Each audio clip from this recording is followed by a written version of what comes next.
ওমানে বিভিন্ন স্থানে অব্যাহত ভারী বর্ষণের পর আসন্ন বন্যায় ব্যাপক ক্ষয়ক্ষতির খবর পাওয়া গেছে।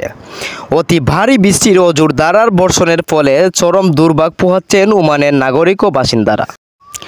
বৃষ্টির তীব্রতা বেশি থাকায় বিভিন্ন রাস্তায় পানি উঠে গেছে, ডুবে গেছে নিম্নাঞ্চলের দোকানপাট ও বাসাবাড়ি। ওয়াদিতে পানির স্রোত বাড়ায় সড়কের যানবাহন চলাচল বন্ধ হয়ে গেছে। এরই মধ্যে জীবনের ঝুঁকি নিয়ে বহু মানুষ ওয়াদি পার হতে গিয়ে বিপদে পড়েছেন। National multi Hazard warning centre দেয়া বিশ্লেষণ অনুযায়ী মুসকাট, মুসাদ্দাম ও উত্তর দক্ষিণ আল বাতিনা ও বুরাইমি আল শারকিয়া সহ দেশের বেশিরভাগ জায়গাতেই রোববার সারাদিন শিলাবৃষ্টির ভারী মাত্রায় বৃষ্টি রেকর্ড করা হয়েছে।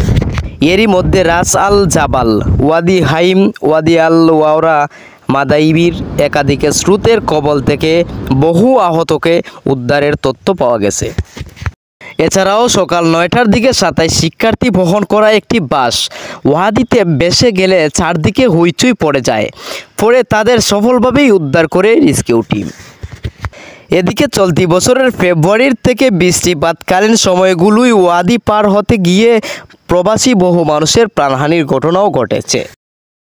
তাই ক্ষয়ক্ষতি এড়াতে এবারও বৃষ্টিপাত এবং আকস্মিক বন্যার সময় সবাইকে বেশ সতর্কতার পরামর্শ দিয়েছেন কর্তৃপক্ষ। RMBD news 20 Bangladesh, Moulvibazar.